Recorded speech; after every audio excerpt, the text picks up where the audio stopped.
A few months ago, I played my very first Silent Hill game, Silent Hill F. And while I don't think the game is perfect, I still find it to be a strong and memorable experience, especially when it comes to its story and the way it explored the conflicting and terrifying life of its main character, Hinako. That experience made me realize something. The Silent Hill 2 remake, something that has been sitting on my computer for over a year, remained completely untouched until now. And let me tell you something, this was a damn good story. Dare I say, one of my top 10 favorite games of all time. I cannot stress enough how compelling the character of James Sunderland is throughout this entire game, as he searches for his wife Mary, who supposedly died from a disease 3 years ago. And yet, despite this, he still travels to Silent Hill, clinging to the hope that she might be there and searching for answers he may not be ready to face. Join James and I as we descend into the foggy, mysterious town of Silent Hill and endure the mental torment of searching for our wife. Before we begin, I am currently aiming for 5,000 subscribers. So if you enjoyed today's video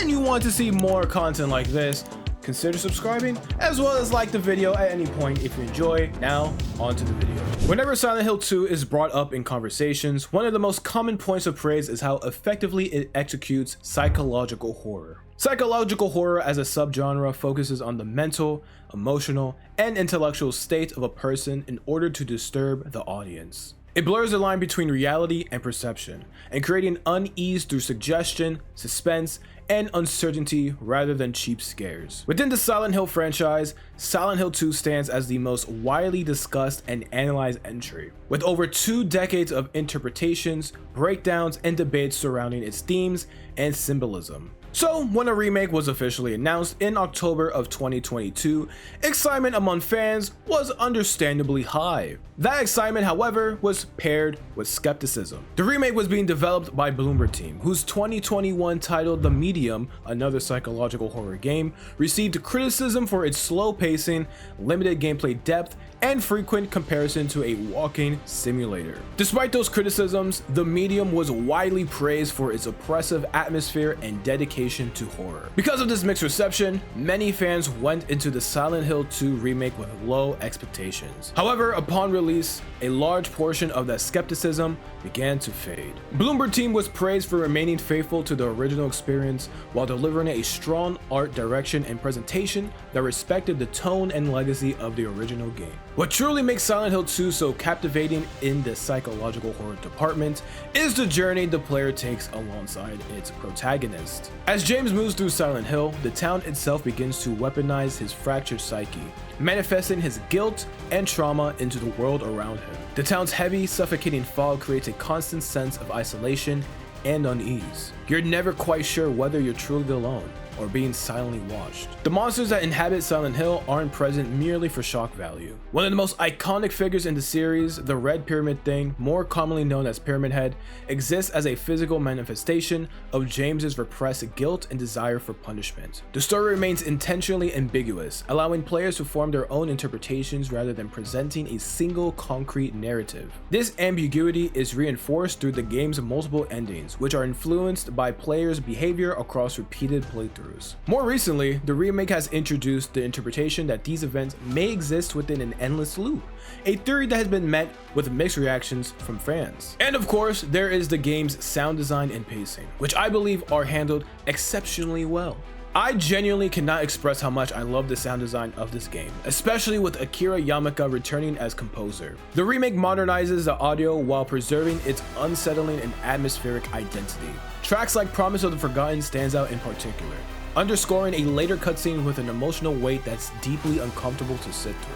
There is so much to unpack when it comes to Silent Hill 2 that I genuinely don't believe it's possible to cover every interpretation in a single video. Frankly, I don't even think I'm the right person to fully dissect every layer of this game, especially when there are over 2 decades of analysis already dedicated to it. With that being said, I will be getting into the story and giving you guys my own interpretation of these traumatic events. The journey begins with a man standing in a darkened bathroom, his hands trembling, his face drenched in sweat, struggling to swallow as if overwhelmed by anxiety. He presses his thumb into the palm of his hand where his wedding ring once sat. As he stares into his shadowy reflection in the mirror, ominous music slowly builds. He slowly touches his face, as if he doesn't fully believe the person staring back at him is real. This is James Sunderland. As James takes one final look at himself and exits the bathroom, he says something that completely reframes this moment. Mary, could you really be in this town? This right here brings into question, who the hell is Mary? Thankfully, Mary's voiceover provides some insights. In my restless dreams, I see that town. Silent Hill. You promised you'd take me there again someday, but you never did. Well, I'm alone there now, in our special place, waiting for you. That was beautiful, Mary, but what the hell does that even mean? James chimes in, elaborating more. I got a letter. The name on the envelope said Mary. My wife's name. It's ridiculous. Couldn't possibly be true. That's what I keep telling myself. Mary died of that damn disease 3 years ago. So then why am I looking for her? Our special place. What could she mean? This whole town was our special place. Could Mary really be here? Is she really alive? Waiting for me?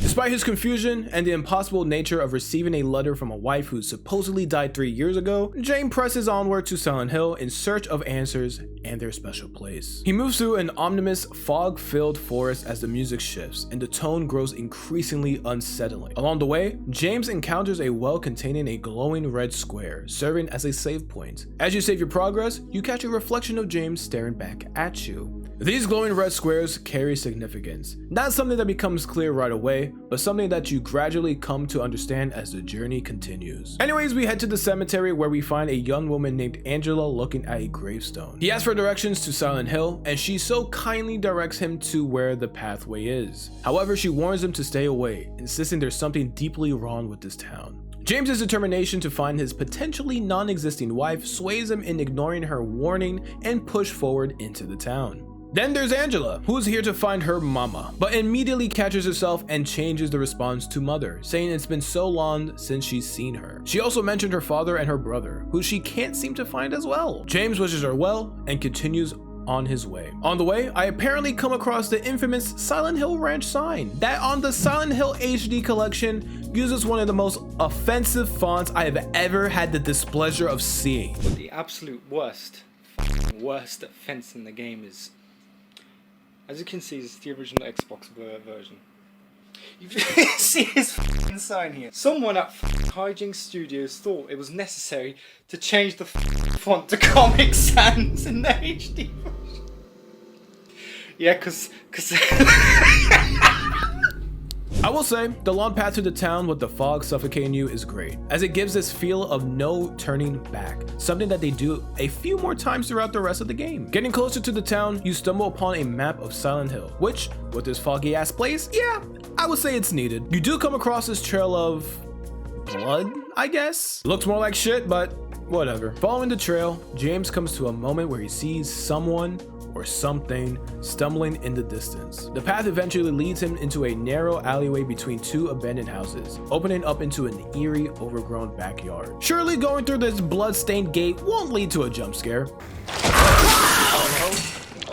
Beyond the gate, the path leads into a garage, one that we obviously have no choice but to crawl through. Inside, we find a staticky radio sitting on a chair, and it's here that we finally get a closer look at the creature known as the Lion Figure, as James instinctively grabs a wooden plank to defend himself. The Lion Figure's design is pretty interesting. According to the video game designer Masahiro Ito, the creature was inspired by the work of painter Francis Bacon. Ito explains that the upper portion of the monster resembles a body bag, a visual signifier of death. This design represents Mary lying in a bed during her illness, while simultaneously evoking her dead body. The Lion Figure's unsettling movements further reinforce this idea. Its animation resembles that of a patient in severe pain, trapped, suffocating, and unable to escape. Ito has also described the creature as having a BDSM-like appearance, even comparing it to a coworker wearing a hoodie with their hands tucked into their pockets. He later shared early concept sketches of the lion figure, one depicting a straitjacket paired with red high-heeled boots, and another showing a body bag with bare feet. Ultimately, the final design is a disturbing fusion of both concepts. Anyway, after James beats the out of the lion figure, he finds himself back outside, where he suddenly pauses as a female voice crackles through the radio, calling out to him. What could possibly go wrong? By the way, the radio is actually really useful. Its static serves as an early warning system, letting you know when enemies are nearby. You could turn off the radio if you want, but if you're a pussy like me, I'd recommend leaving it on. As James pushes deeper into Silent Hill, he comes across the body of a deceased man, one wearing clothes eerily similar to his own. Beside the body is a pack of matches from Neely's bar, our next destination. Inside Neely's bar, James encounters a jukebox that isn't working. A button is missing, there's nothing to pay with, and the vinyl record inside is broken. And this brings us to a familiar trope found in many survival horror games. You enter a new area, that area contains a puzzle, you scour the entire location for pieces of that puzzle, and you spend a long time solving it. And only then do you earn the right to move on to the next area. Eventually, James returns to fix the jukebox, playing the vinyl record and triggering a sudden yet strangely beautiful flashback.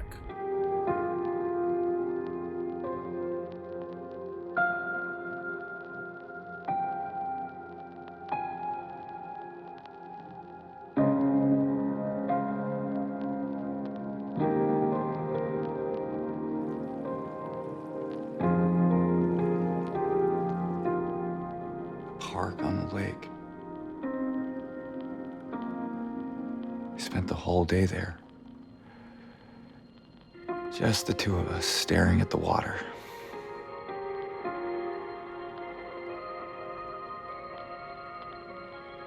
After this brief glimpse into James's memory, the jukebox breaks, completely destroying the repaired vinyl. But hey, at least behind a key. That key leads us to the back of Neely's bar, where James discovers a bloodied jacket lying on the ground, along with a key to the Woodside Apartments. Inside the apartment building, we're greeted by yet another puzzle. This time, it involves a set of coins scattered throughout the building. And almost immediately, it becomes clear that we are not alone. Entering one of the apartments, James finds a useful tool, a flashlight, finally allowing us to navigate the darkness. And with the flashlight comes a brand new enemy type.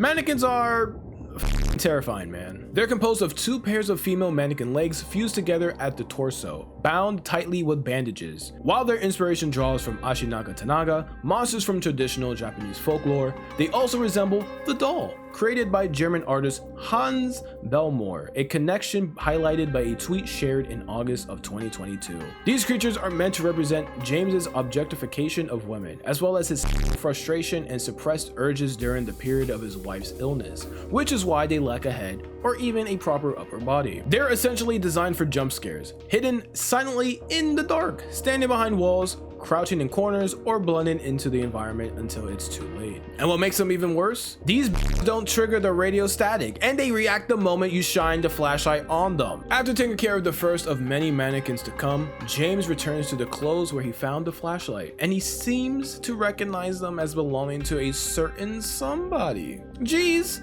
I wonder who? Later, James comes across a pair of keys he needs, but they're on the other side of the hallway, behind a set of bars. He gets close to grabbing them until a little ass girl shows up and kicks the keys away. Wait! Is this bitch serious? Luckily for James, all he needs to do is maneuver his way around the building to eventually retrieve the required keys and continue forward. While exploring, James stumbles upon a closet with some interesting handles. Opening it reveals a familiar wedding dress. Pressing on, we encounter a red figure that sends the radio into an uncontrollable static, but it's just standing there menacingly. At least someone was kind enough to leave behind a pistol, finally giving us a way to defend ourselves against these animals. After leaving the apartment, James hears a man screaming, one of the many moments Silent Hill uses to build an overwhelming sense of unease and dread. And I can only assume that scream belongs to the now lifeless body slumped in a chair. What's even more unsettling is that this person appears to be wearing jeans and boots eerily similar to James's. Interesting! Eventually, James is drawn to another apartment by the sound of someone violently throwing up. Investigating further, he discovers a dead body casually sitting inside a refrigerator. Opening the door nearby, we're introduced to Eddie Dombrowski. From the moment we meet him, Eddie insists that he didn't do it, in reference to the dead man in the kitchen, and his behavior immediately suggests deep denial and defensiveness. Every sentence feels like it's delivered through panic. James, played by Luke Roberts, does a fantastic job in this scene. He speaks to Eddie calmly and carefully, clearly trying to de-escalate the situation while remaining cautious given the circumstances. The two introduce themselves, and James asks if Eddie lives in Silent Hill. Eddie explains that he isn't even from this town. Much like James, he feels as though something brought him here. He also mentions that they came after him, implying the monsters, which eventually drove him to where he is now. James suggests it might be best for Eddie to leave, and Eddie agrees. He even proposes that they leave together, but James turns him down, explaining that he still has someone he needs to find. Before parting ways, James tells Eddie to be careful. Eddie, sounding defeated, quietly tells James to stay safe as well. This scene, with the OST playing softly in the background, ends up being one of my favorite scenes in the game, strangely enough. Eddie goes through a roller coaster of emotions: paranoia, relief, hope, and ultimately betrayal. His offer to leave with James feels like a desperate attempt to not be alone anymore. James's rejection, though understandable, feels deeply personal to Eddie, and it clearly hurts him. Eventually, James collects the necessary coins and solves the riddle, earning a key. The key opens to room 201, where James isn't alone.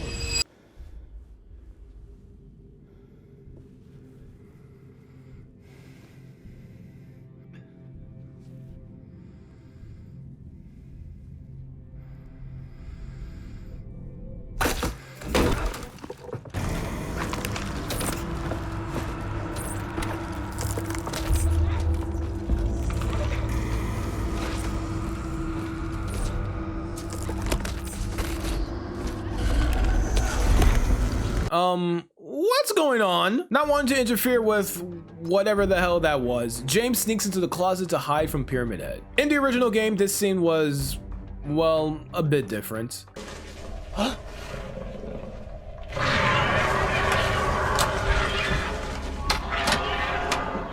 The remake presents it as less graphic.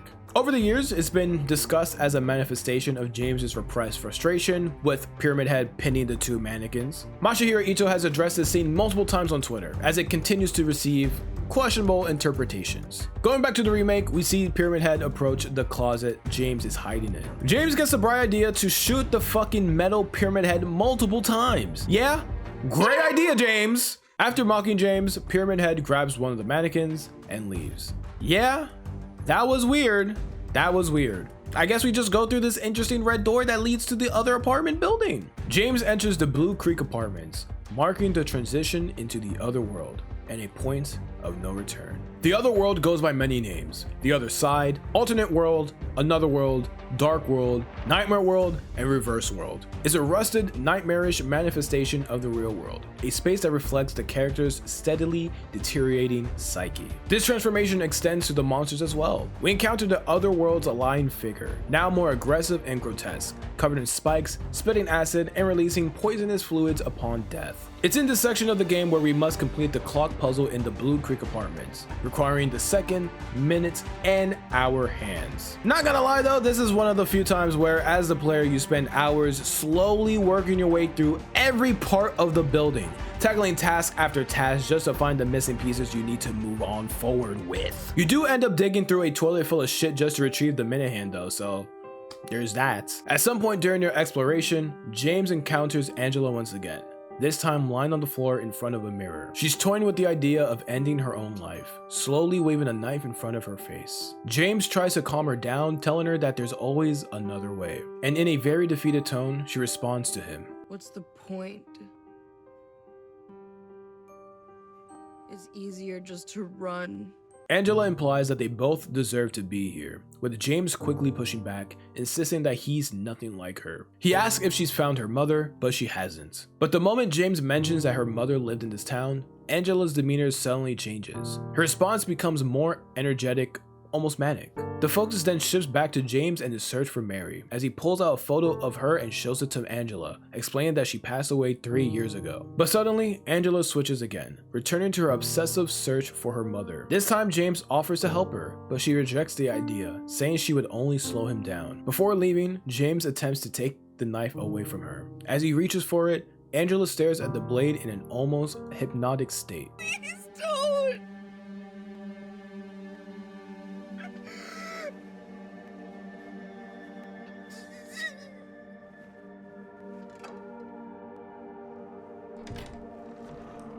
This moment ties back to what I mentioned earlier, with the track Promise of the Forgotten playing softly in the background. It's a beautiful, yet emotionally devastating piece of music, one that underscores just how tragic and intense this scene really is. For Angela, this is an especially troubling moment. Her already fractured mental state continues to deteriorate, made painfully clear by her own immediate breakdown when James tries to take the knife away from her for her own good. But for Angela and Eddie, it leaves behind a haunting question.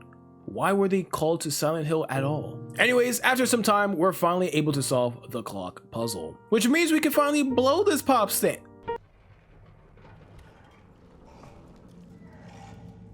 Well, fuck. Now carrying a weapon referred to as the Great Knife, you're suddenly trapped in this room with Pyramid Head, where no amount of bullets or melee attacks will affect him. Several minutes of Ring Around the Rosie later, a siren blares loudly, causing Pyramid Head to pause and then leave. Thanks to Pyramid Head, he leaves behind a path that finally allows us to escape this hellish apartment. You eventually catch up with the little girl who stomped on your hand earlier, now holding a letter. While talking to her, James asks about it, only for her to snap back that it's none of his business. Before leaving, she randomly tells him this. You didn't love Mary anyway. What? Hey, wait! I don't know, James, but we gotta catch up before she gets away. He eventually reaches Rosewater Park, the same place where he and Mary once spent an entire day together. He walks out onto the pier and sees a woman standing in the distance. Can this be Mary? Mary?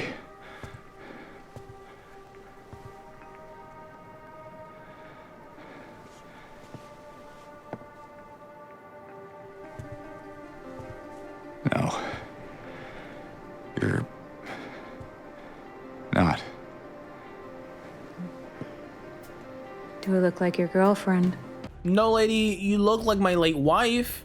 This is Maria. She's a manifestation created by James's subconscious, a distorted reflection of Mary herself. She looks and sounds exactly like her, just dressed differently and noticeably more seductive. Even the OST during this cutscene reinforces her role as a flirtatious presence. Meanwhile, you can practically see James's brain getting completely fucked with as he struggles to understand where this so-called special place could be. Maria continues to flirt with James, claiming she knows where this special place is, all while getting increasingly more touchy with him. Despite his reluctancy, James agrees to travel with her. On the way, they come across Jack's Inn, where inside one of the motel rooms, Maria picks up an outfit she once wore in the original game. Eventually, Maria takes James to her so-called special place, conveniently having the keys to go inside. That place turns out to be a strip club known as Heaven's Night.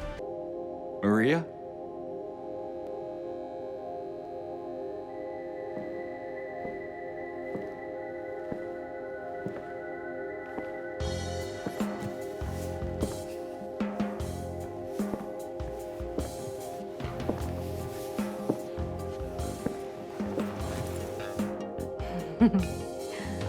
What? Come on, don't give me that look. I was just kidding. What is this? Bro does not give a f, man. This clearly isn't the actual special place, but it's close enough that Maria insists that they stay for a bit so she could catch her breath. Understandably, James wants to leave and continue searching for his wife, but once again, he reluctantly agrees to stay. He even briefly questions his own sanity, wondering if the idea that his dead wife could still be out there makes him seem crazy. She then pours drinks for the both of them, another subtle attempt at temptation. James says nothing as Maria downs her glass. As she drinks, there are these really strong shots where James sways slightly, his fist clenched, followed by him staring at the glass, clearly restraining himself from taking a sip. It quietly implies that James may have struggled with alcoholism, possibly as a way to cope with his wife's illness without the game ever needing to slap you with big bold text letters saying, "He's an alcoholic." They walk through a garden where Maria tells James a story about a woman who was once sentenced to death on an island. Every night, the woman would stand on the shore holding a lit candle so a man could row out to her. One night, a storm blew out the candle, and the man was lost at sea, never to return. But the woman never lost hope, continuing to go out every night with a lit candle, waiting for him to come back. James, with noticeably tired eyes, couldn't give a f about this story. As they sit there, fully aware that this still isn't the special place, the two hear a distant scream that immediately grabs their attention. The sound leads them to a movie theater, which James has no problem entering, leaving Maria behind, at least temporarily. Inside, James sees that this little girl is talking to Eddie in the theater. Before he can reach them though, the girl runs off. We do, however, check in with Eddie, who is sitting there eating an entire tub of ice cream with his bare hands. He feels far more disconnected than before when interacting with James. And when James comments on Eddie getting his appetite back, Eddie clearly looks annoyed by it. From Eddie, we finally learn the little girl's name, Laura. When James asks Eddie to come with him, Eddie snaps back, irritated that now James suddenly wants him to tag along. Fun fact, this scene is a reimagining of Eddie's bowling alley encounter from the original Silent Hill 2. That's likely why James is holding a box of pizza here, mirroring how Eddie was eating pizza in the original version. Later on, you actually revisit that same bowling alley from the original game, and the pizza box is still sitting there. It's also in the scene that I noticed Eddie has visible breath, something that I didn't catch during my first interaction with him. James doesn't show this at all. The implication is that Eddie is experiencing his own version of Silent Hill, and his own otherworld, one far colder than James's. After this, we chase Laura outside and reunite with Maria, with the pursuit eventually leading us to Brookhaven Hospital. Something I noticed here is that briefly, the colors of James's Silent Hill feels much warmer than usual. I'm not entirely sure what the significance is. Maybe it's meant to represent the calm before what's about to come, but I will say it's a nice touch. Eventually, you catch up with Laura inside the hospital, but she immediately bolts to the next floor, locking the doors behind her. At this point, the game wants us to get back into working like it's a 9 to 5, so I'm gonna try and summarize this section. Maria tries to use the elevator, but there's no power. James heads down into the dark, creepy basement filled with monsters to fuel the generator, restoring backup power so they can use the elevator. After that, Maria starts feeling sick and decides to rest in, once again, a monster-infested mental hospital, leaving James to explore the entire building alone while searching for Laura. And it's on the same floor where we encounter a new enemy type, the Bubblehead Nurse. They're surprisingly aggressive and can take quite a bit of damage. They're also the most human looking monsters you'll probably encounter in this entire game. I mean, if you look past the swollen mask filled with some kind of liquid, which I'm guessing is blood. Masahiro Ito explained that the Bubblehead Nurses represent suffocation, which is why they consistently shake their heads as if struggling to breathe.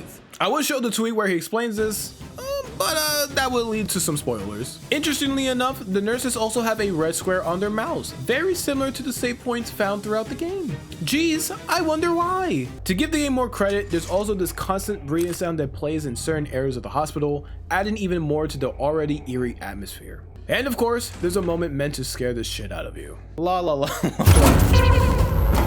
From there, it's a familiar rhythm. Bracelets, a puzzle involving those bracelets, followed by a book puzzle, and finally a safe puzzle that rewards you with a key to the rooftop. While searching the rooftop, this happens. Oh my gosh! Holy damn it! Pyramid Head sends us crashing through the rooftop, which honestly kind of works in our favor since the rooftop was basically a dead end anyway. James wakes up in a completely different section of the hospital, where he finally catches up to Laura. Laura? How do you know my name? Eddie told me.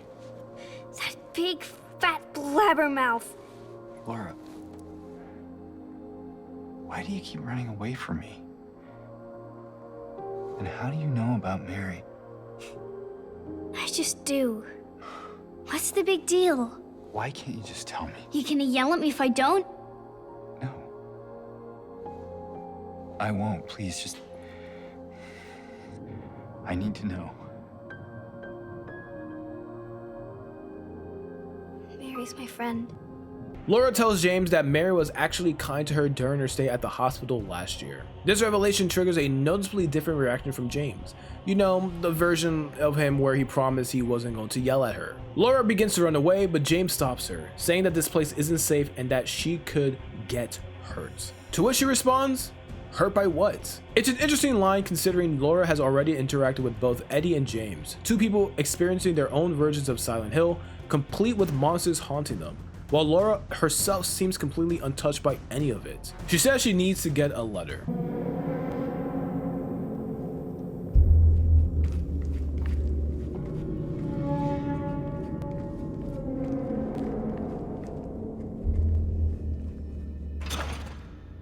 Yeah, that's not good. James enters a massive room that looks way too big not to be a boss fight, and Laura immediately closes the door behind him. He aggressively pushes against the door, trying to get it open, but then he starts to sense another presence in the room.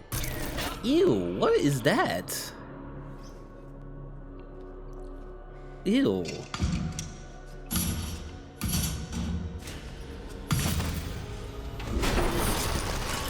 Sound like a ew. While that obviously isn't its official name, this creature is known as Fleshlip. It's the first enemy in the game with a clearly visible mouth, consisting of a bag of limbs confined within a cage that is fused into the creature's body. Masahiro Ito has explained that this monster, along with another monster later on, features a mouth to symbolize the verbal abuse that James endured during Mary's illness. The cage itself, which also appears in another enemy design, is meant to represent Mary confined to her hospital bed. Eventually, we kill this disgusting thing, only for another creature to grab James from the ceiling, pulling him into the otherworld version of the hospital. And being here immediately presents us with yet another puzzle, this time in the form of a chained box.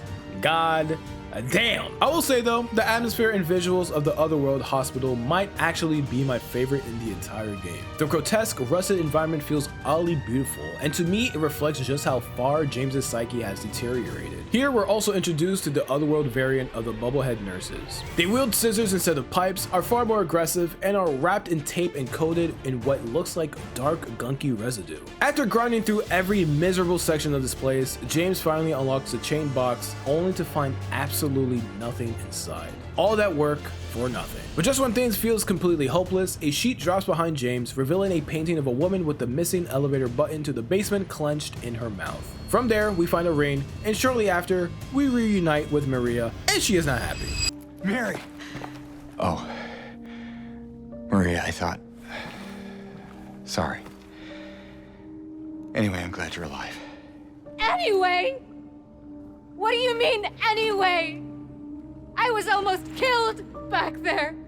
I have never been so scared in my whole life. All you care about is that dead wife of yours. You couldn't care less about me, could you? No, I just... Then stay with me. Don't leave me alone again. You're supposed to take care of me.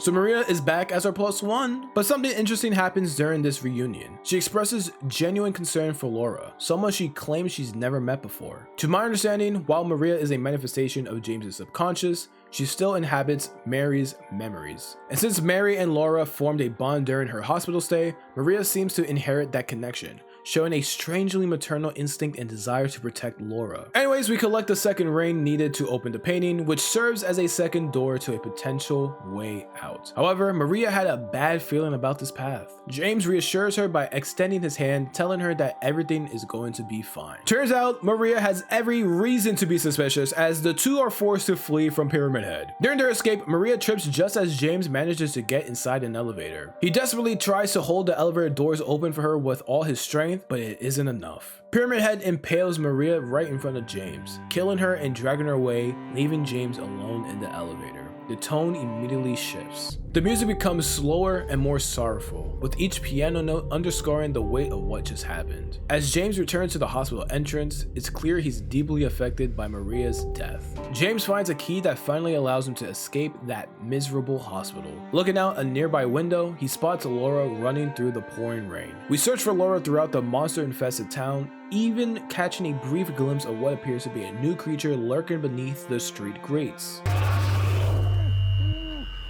Eventually, James returns to Rosewater Park, where he reunites with Angela once again. She comes to the painful realization that her mother doesn't want to see her anymore. James responds by telling her that he's happy to see her, and for a brief moment, we see genuine shock and even happiness flash across Angela's face. But when James adds that he's happy to see her alive, she immediately steps back into despair. Angela decides to leave, and once again, James offers to leave the town with her, but she refuses, just as she has before. Before parting ways, James asks if she's seen a little girl, referring to Laura. This question triggers something deeply personal for Angela, unlocking a trauma that makes her past painfully clear. Angela's actress, Gianna Keel, delivers this moment incredibly well, fully capturing the emotional weight and discomfort of the scene. Are you alright? Angela? No. Please. You shouldn't be here. After the encounter, we arrive at a new location known as the Silent Hill Historical Society. The building functions as a museum, displaying paintings and artifacts related to the history of Silent Hill, one of which looks pretty familiar. At the back of the building is what looks like an endless staircase. It gives off this overwhelming sense of no return, especially as foghorns echo in the background. Eventually, you reach one of several holes, forcing you to jump down, an act often interpreted as a descent into James's subconscious. One of these paths leads to a cafeteria, where we discover a dead body slumped over a table. The moment is abruptly interrupted by Eddie, who sounds noticeably more disconnected than during our last encounter. Just put the gun to their head and pow. Eddie? Oh, hi, James. What happened here? Who was that?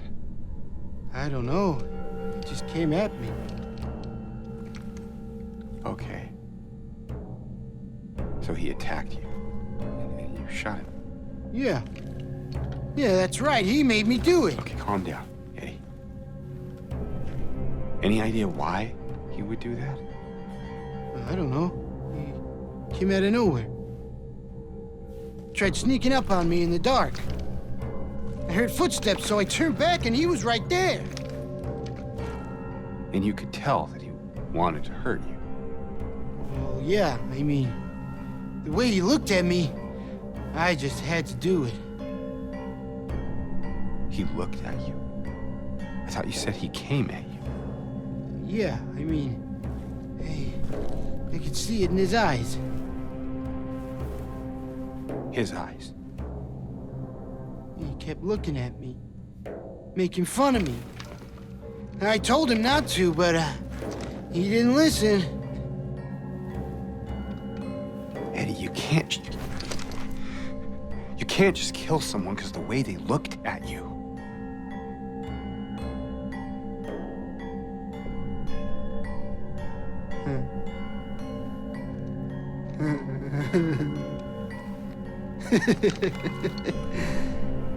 You should see your face, James. I was just joking. The guy was dead when I got here. I got you, didn't I? Well, anyway, I better get going. Wait. You're gonna go out there alone?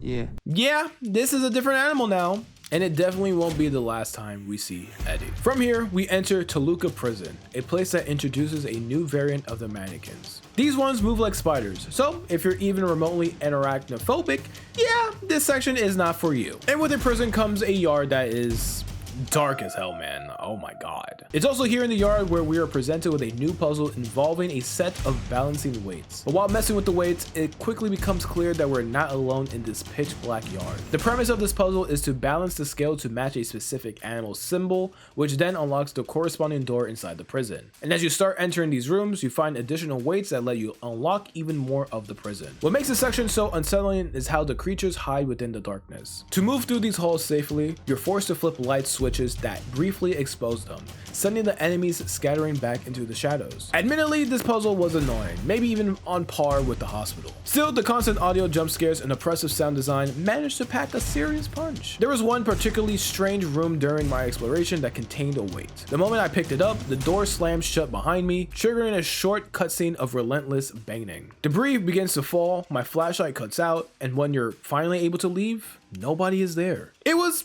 Interesting, to say the very least. Completing the weight and scale puzzle rewards you with an execution lever, which is used for the next puzzle, the gallows puzzle. This puzzle presents a set of puzzles that need to be matched with their broken counterparts in a way that makes the most sense. The twist is that each poem is a confession to a crime, but only one is considered justified, and the correct choice is randomized with each playthrough. Choosing the justified crime leads to a beautifully shot scene, one that almost became the thumbnail of this video, of James preparing to pull the noose. He lingers, holding it for an uncomfortably long time, his gaze fixed in a way that feels heavy with unspoken intent. Then, he pulls the noose and drops into yet another location. After a few more hole jumps, you eventually descend via elevator into what's known as the labyrinth. And it's here that we find Angela completely terrified. I'll be good, I promise. Tell him I'll be good, please. Angela? Angela, it's me.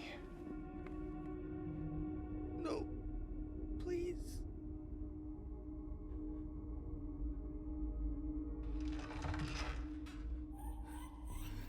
Daddy!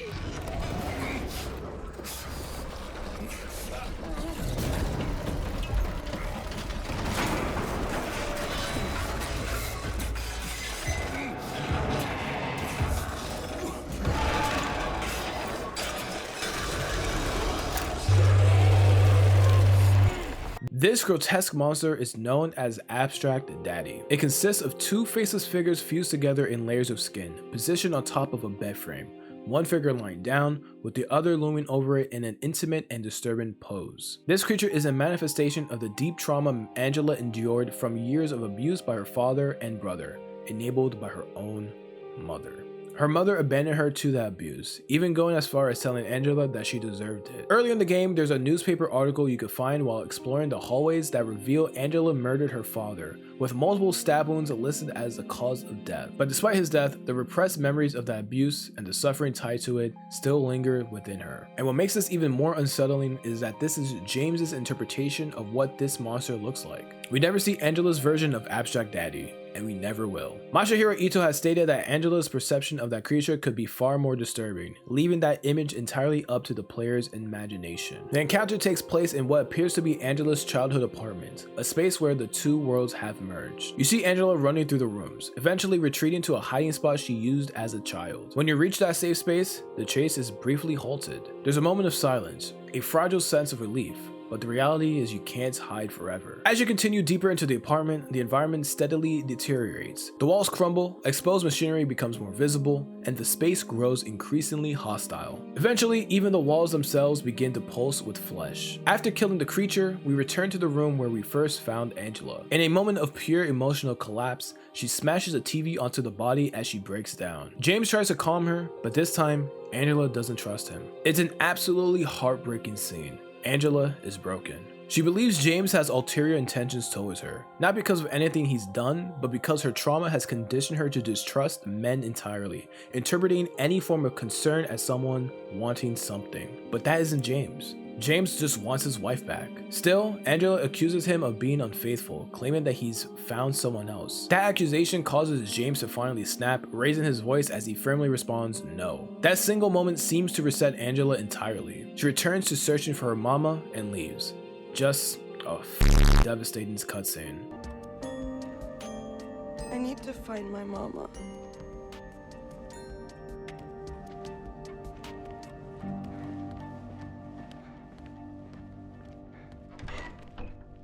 But now we have to move on and to try to bypass the f***ing sea of limbs. But before that, let's explore the area a bit.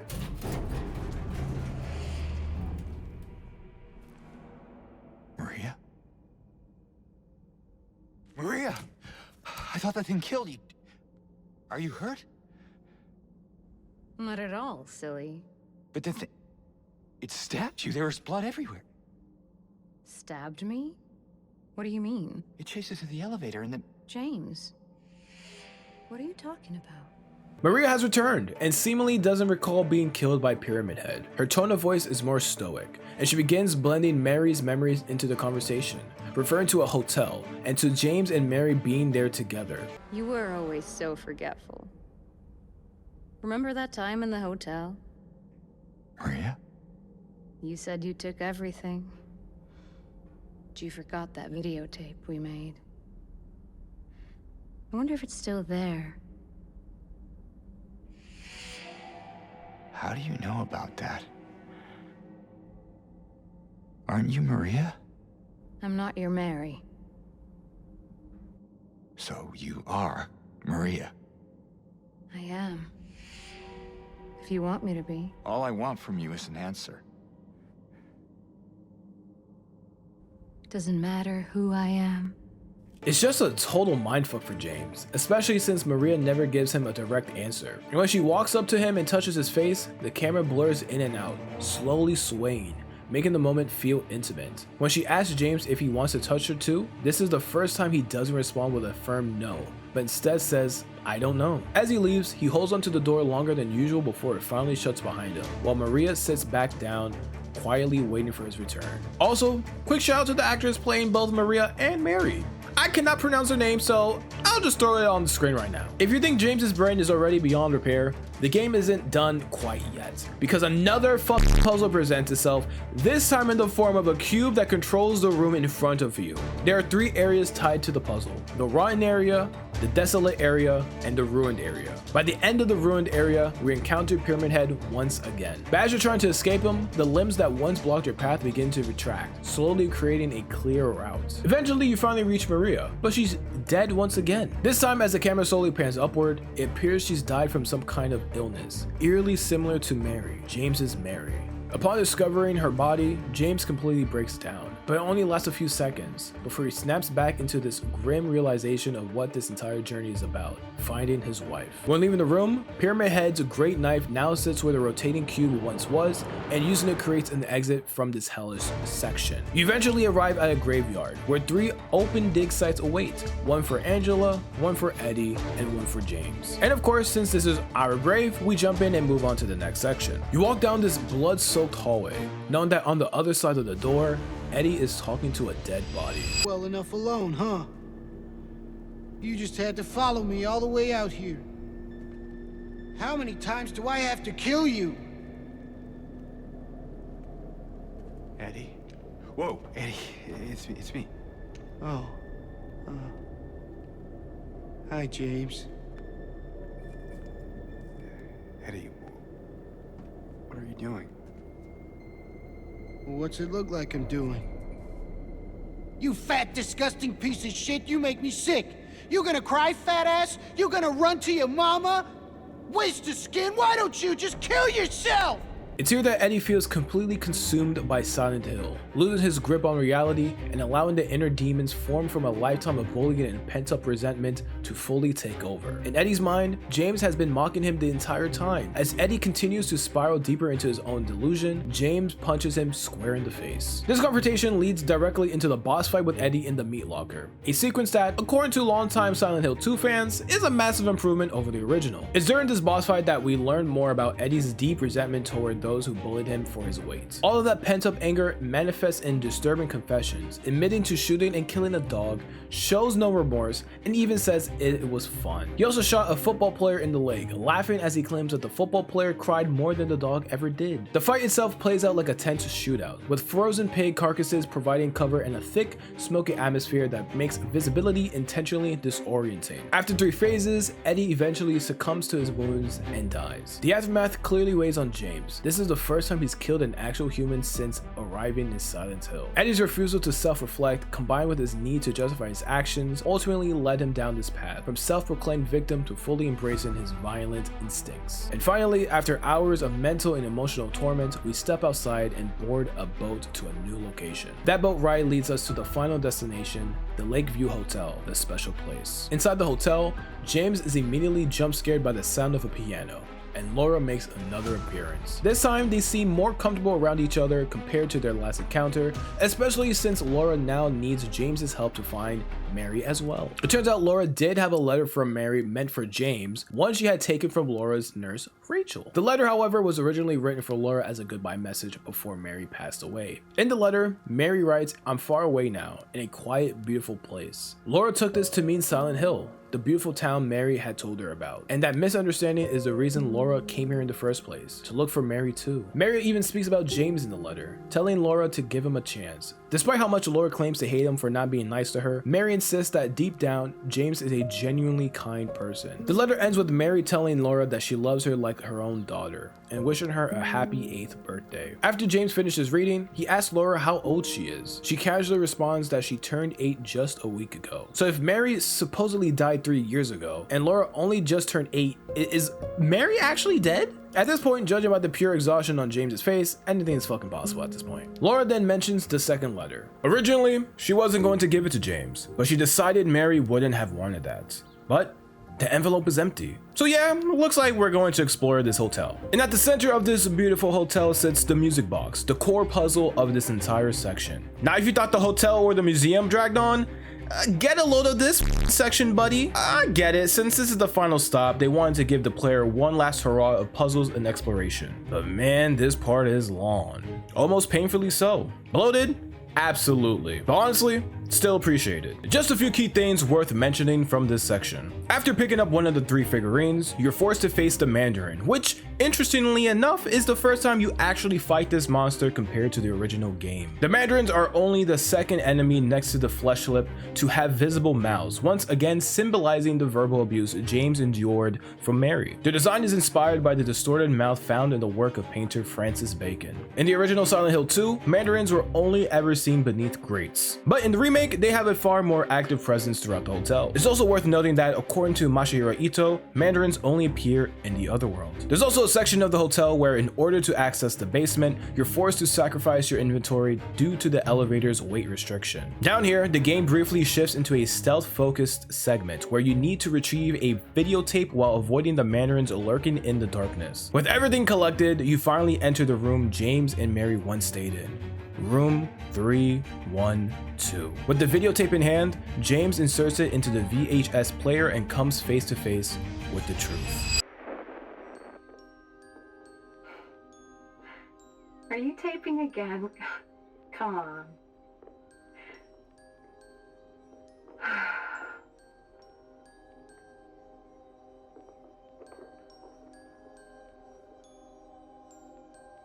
I don't know why, but I just love it here. It's so peaceful. You know what I heard? This whole area used to be a sacred place. I think I can see why.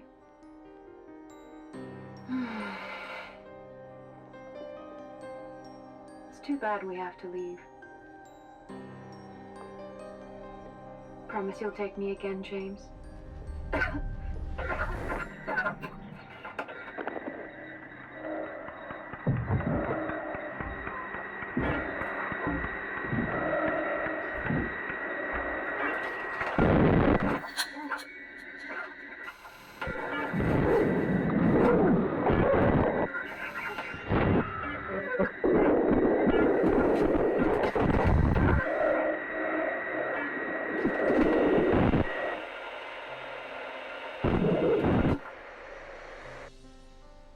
In a horrific yet unforgettable twist, James learns the truth. Mary didn't die 3 years ago from her illness. He killed her just a few days ago. And through researching for this video, I learned something even more disturbing. Mary's body was in the backseat of the car from the very beginning of the game, confirmed by Masahiro Ito himself. This revelation is immediately followed by Laura entering the room, asking James where is Mary. When James tells her the truth, that he killed her, the close-up of his disheveled face perfectly captures the weight of his guilt. Distraught by the revelation, Laura understandably lashes out, punching James, screaming her hatred towards him before running off. James is left completely alone as the room and the hotel itself shifts fully into its otherworld state. As James explores the halls and rooms, the hotel is eerily empty. With his acceptance of what he's done, the manifestations of his guilt and denial are no longer here to torment him, at least none of the forms we've mainly encountered. And by this point, if it wasn't already painfully clear, aside from Pyramid Head and Angela's abstract daddy, nearly every enemy James has faced has been a twisted representation of women, warped through his own guilt, repression, and perception. Headed down to the basement, a strange glowing reflection catches your eye through the window of a nearby door, quietly pulling you towards it. On the other side stands Angela, positioned on a staircase completely engulfed in flames. She stares at a distorted frame of stretched skin on the wall, a clear representation of the abuser who defined so much of her life. Angela is still trapped in this cycle, continuing to search for her mother, repeatedly referring to her as her mama. And when she finally realizes that James is not her mother, it dawns on her that whatever she's been looking for isn't here. Wait. You're not my mama. It's you.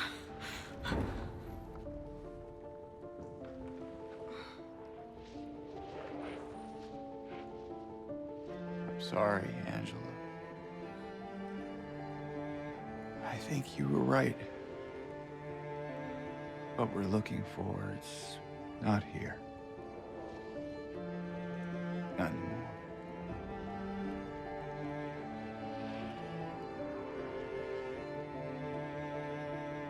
Thank you for helping me earlier. But I wish you hadn't. Even Mama said it. I deserve what happened. No, Angela, that is not true. Don't pity me. I'm not worth it.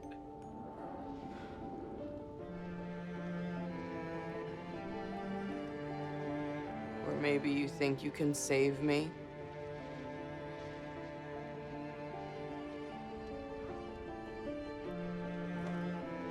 Will you love me? Care for me? Heal all my pain?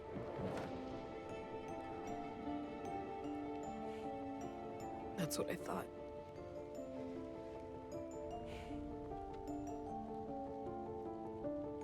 James.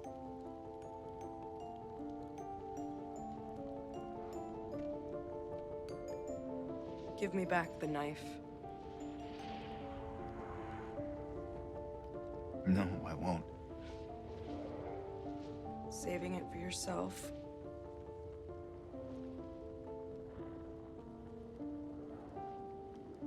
Have it your way. It doesn't change anything.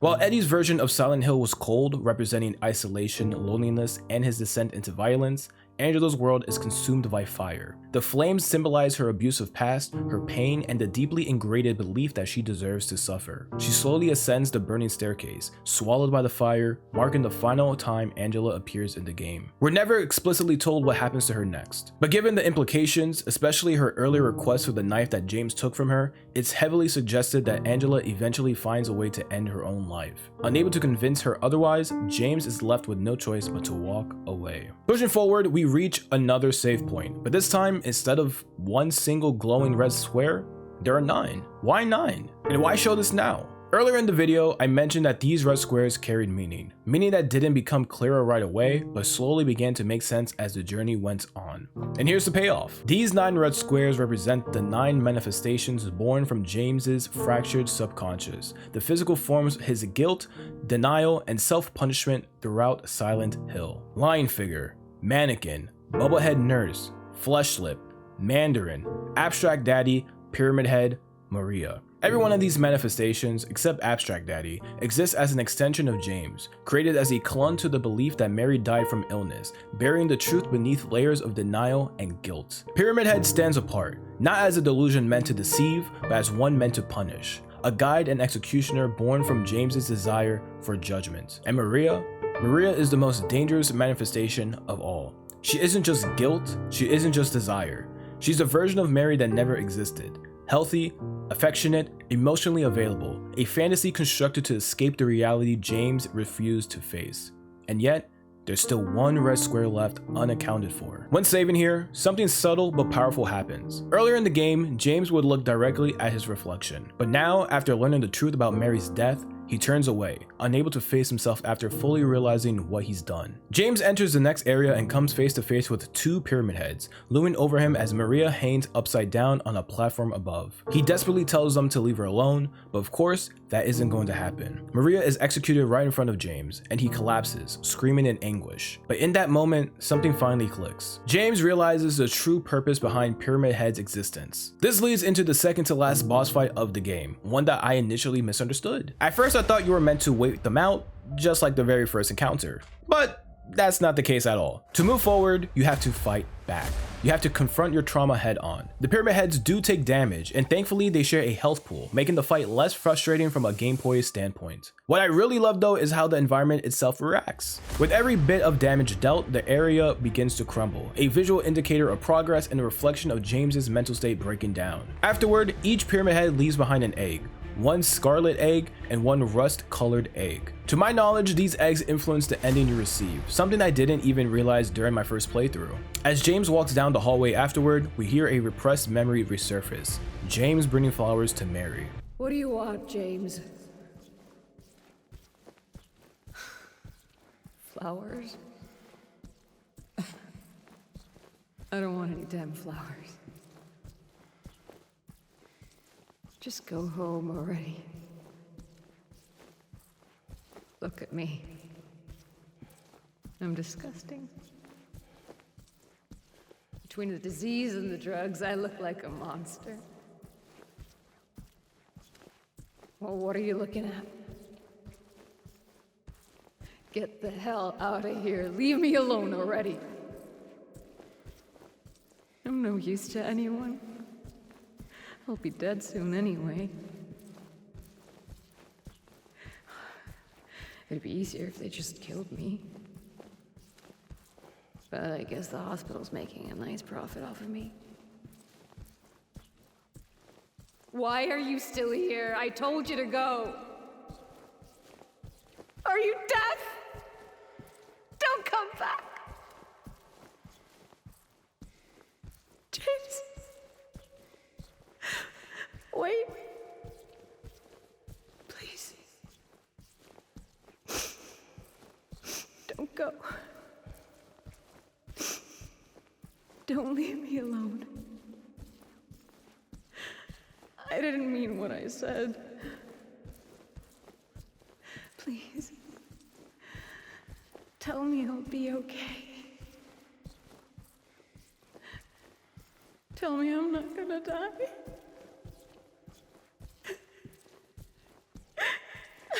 Help me.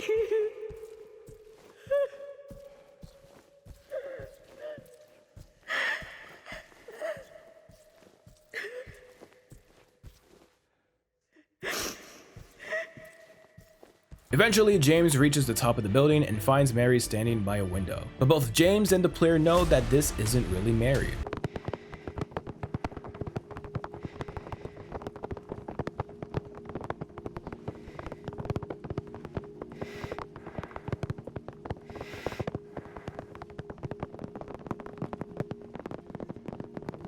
Mary?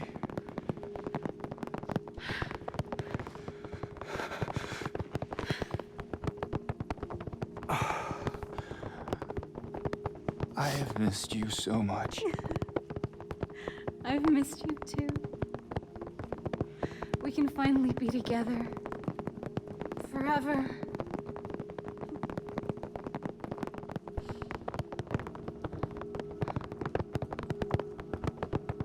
No.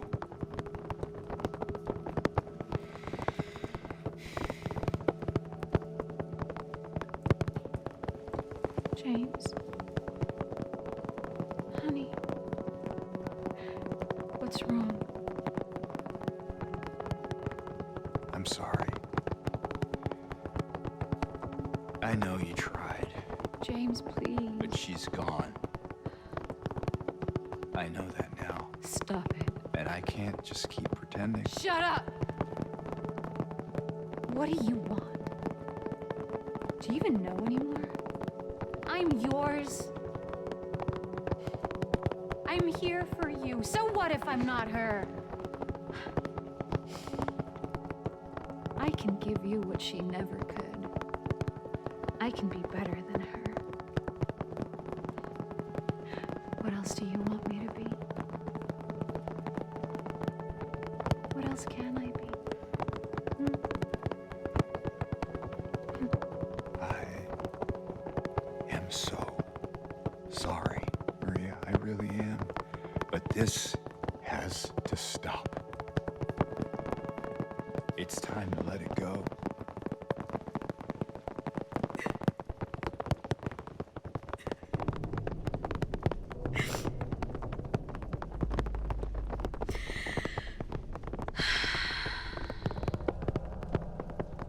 No.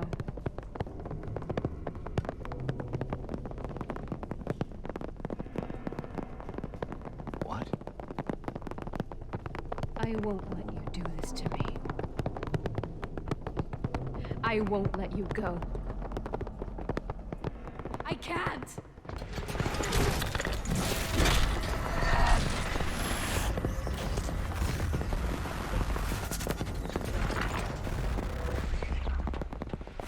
This is the 9th red square, Mary. She appears as this diseased, bedridden version of herself, suspended upside down and bound to a metal frame that mirrors her hospitalization. A swarm of moths surround her, signaling the multiple phases of this final confrontation. Her behavior closely mirrors Fleshlip, and the fight demands a massive amount of ammunition. But after a long, grueling battle, she finally weakens and collapses. Near the end of her life, she cries out for James in pain, and with a shotgun blast straight to the face, James ends her suffering. James. James. James.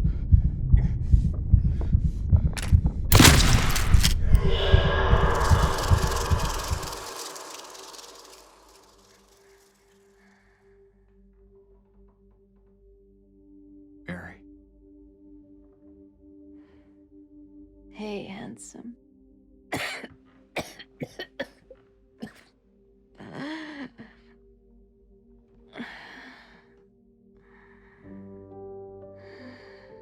sorry.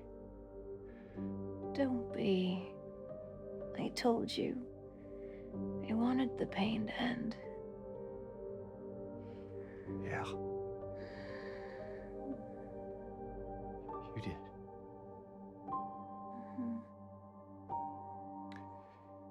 But that's not why I did it.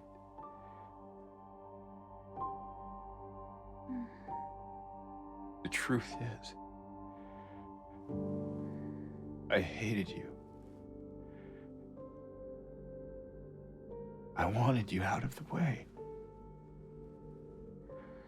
I wanted my life back.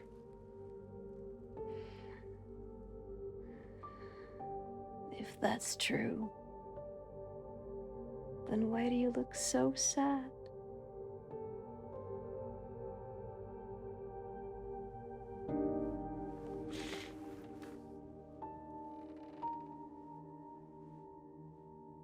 Mary. It's okay, James. Here.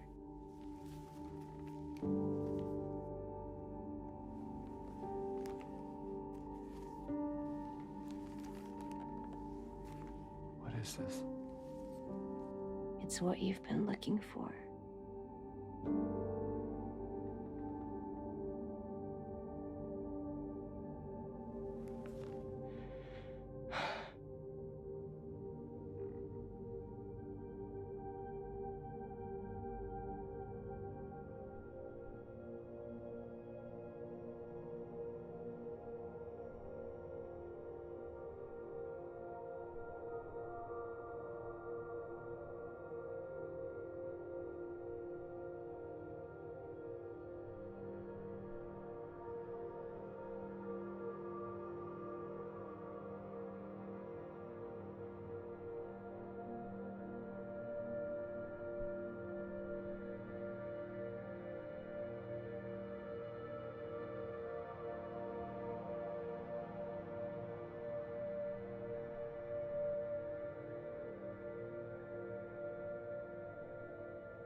In my restless dreams, I see that town. Silent Hill. You promised you'd take me there again someday. But you never did.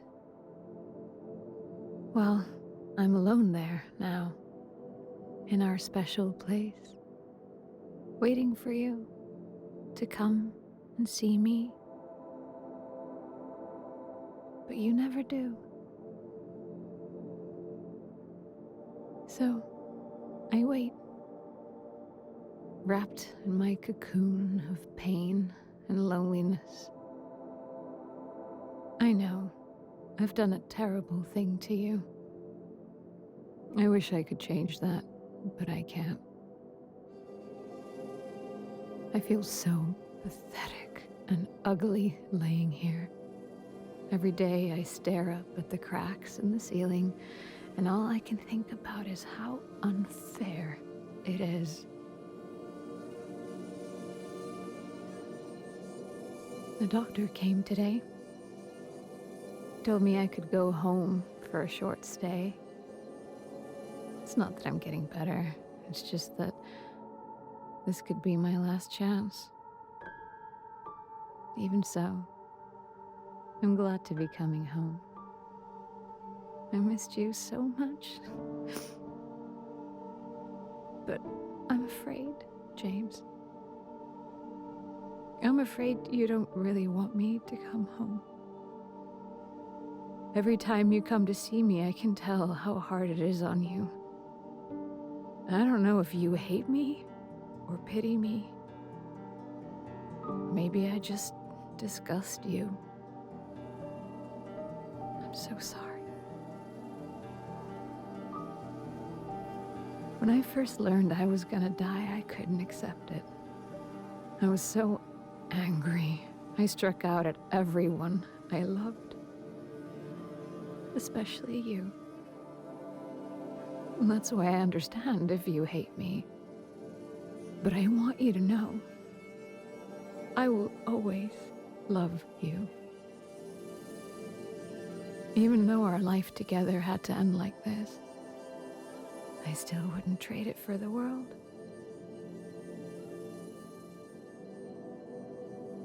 Well, this letter has gone on too long, so I'll say goodbye. I told the nurse to give this to you after I'm gone. Which means that as you're reading this, I'm already dead.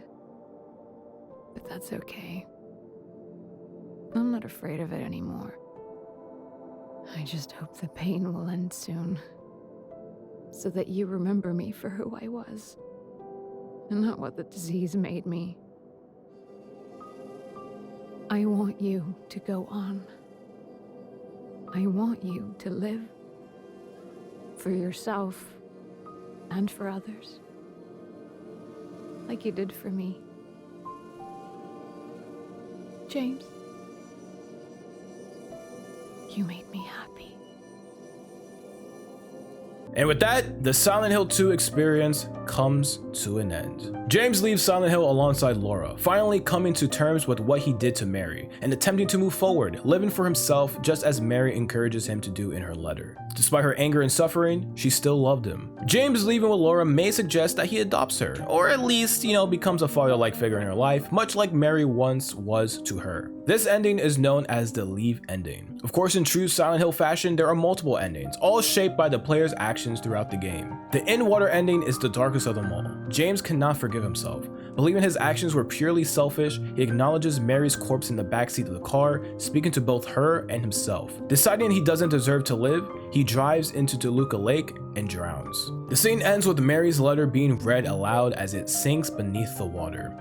It's absolutely devastating, and notably, Masahiro Ito has stated that both Leave and In Water are his personal favorite endings. The Maria ending shows James failing to confront his guilt entirely. Even after receiving Mary's letter, he ignores it and leaves with Maria instead. But when Maria begins coughing, James is not around with his reaction being immediate and aggressive. He chooses the idolized version of his wife, and that cough, paired with his response, strongly implies that the cycle is about to repeat. The dog ending reveals that the entire ordeal was controlled by a Shiba Inu, with James speaking Japanese as the dog licks his face while he cries. The UFO ending sees James abducted by aliens, where he meets the original James from the first Silent Hill 2, referred to as Space James, who reveals that the remake version of himself is a clone. The rebirth ending has James sailing to an island with Mary's body, attempting to resurrect her using the town's ancient gods, showing that he completely lost his grip of reality, refusing to accept her death. The stillness ending, an alternative version of In Water, is my second favorite. James still cannot forgive himself, but instead of being alone, he's visited by a ghostly version of Mary. She confronts him as he breaks down, apologizing for everything. We never see her full face, only fragments, as she tells him she will always be waiting for him. The ending leaves things intentionally ambiguous. Did James drive into the lake,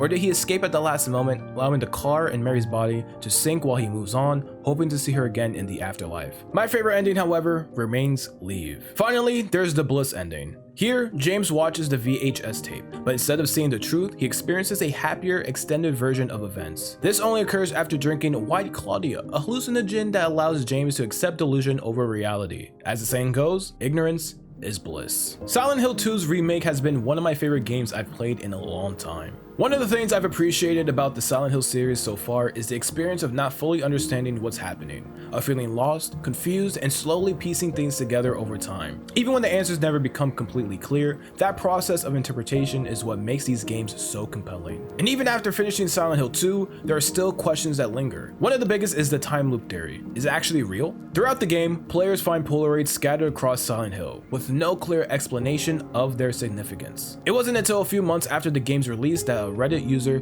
Dale Robinson, discovered that when the Polaroids are collected and analyzed together, they spell out the message, "You've been here for 2 decades." Now, this could simply be an Easter egg, a subtle nod by the developers to the original game and its legacy. Or it could suggest something far more unsettling, that James has been trapped in an endless cycle, repeating this journey over and over again as a form of punishment for his guilt. This interpretation could explain why so many of the bodies scattered throughout the game resemble James himself, or why when discovering the pistol early, the surrounding room is riddled with bullet holes. There's even a strange detail where if you aim down sight with the pistol, it can fire without pulling the trigger. Then there's the other question that still sticks with me long after finishing the game. Is James a bad guy? For most of the story, I had no idea where things were truly heading. It isn't until watching the VHS tape in the hotel that everything finally comes into focus. What James did is inexcusable, an act he himself admits to, born from resentment over how Mary's illness has consumed his life. And yet, despite that, he is still a man who loved his wife, a man who clearly misses her. So what are we meant to take away from this? Is the ending asking us to sympathize with his actions? Or are we simply witnessing a broken man who finally cracked under the weight of grief, guilt, and emotional exhaustion? Looking online, I've seen countless interpretations of James's character, and what's fascinating is how varied they are. Everyone walks away with a slightly different understanding of who he is. And that ambiguity, those conflicting perspectives, is what makes James Sunderland such a complex and enduring character. Thank you for watching today's video. If you enjoyed, subscribe to the channel, leave a like, and comment down below your experience and interpretation of Silent Hill 2's remake. Check out the rest of the channel, and I'll see you guys in the next video.